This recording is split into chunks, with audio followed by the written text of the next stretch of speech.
તો આજે આપણે બનાવીશું કઢી ખીચડી. વઘારેલી ખીચડી બનાવવાની છે. તો એની માટે તુવેરના દાણા, કાંદા, ગાજર, ટમેટા, બટેકા અને કોબી લઈ લીધેલી છે. તો ખીચડીના વઘાર માટે આપણે 3 ચમચી જેટલું તેલ મૂકી દીધું છે. રાઈ નાખીશું, 1 ચમચી જીરું નાખીશું, હિંગ, તમાલપત્ર, તજ અને લવિંગ અને બાદિયા નાખીશું, કોબી, બટેકા, ટમેટો,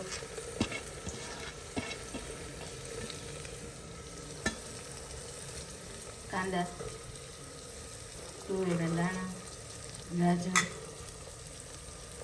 બધું મિક્સ કરીને થોડી વાર માટે 5 મિનિટ ચડવા દઈશું.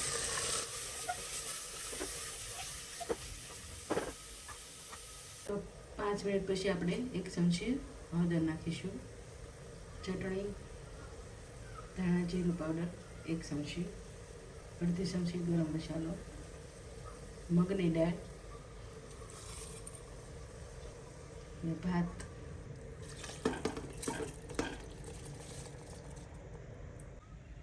સ્વાદ પ્રમાણે મીઠું અને જોઈએ તે પ્રમાણે આપણે પાણી નાખીશું. પહેલાં 1 ગ્લાસ પાણી નાખીને જોઈ લઈએ, જરૂર પ્રમાણે તો બીજું પાણી આપણે નાખીશું. 2 ગ્લાસ જેટલું આપણે પાણી નાખી દીધું છે. હવે હલાવીને કુકરનું ઢાંકણું બંધ કરીને 15 મિનિટ માટે આપણે ચડવા દઈશું.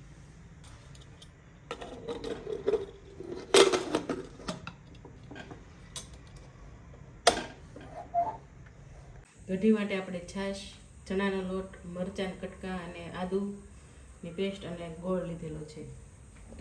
તો કઢી માટે આપણે ચણાનો લોટ છાશમાં નાખીને મિક્સ કરી દઈશું. તો આપણો ચણાનો લોટ મિક્સ થઈ ગયો છે. 1 ચમચો તેલ નાખ્યું છે. હવે આપણે 1 ચમચી ઘી નાખીશું. એમાં રાઈ નાખીશું 1 ચમચી, 1 ચમચી જીરું નાખીશું, તજ, લવિંગ અને બાદીઓ નાખીશું, મરચાંનું કટિંગ કરેલું અને આદુની પેસ્ટ 2.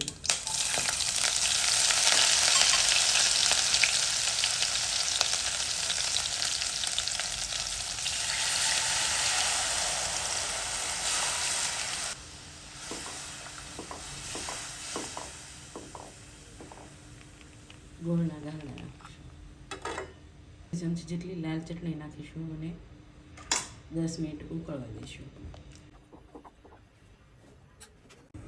તો આપણી કઢી તૈયાર થઈ ગઈ છે. તો આપણે એમાં થોડાક ધાણા નાખી દઈશું.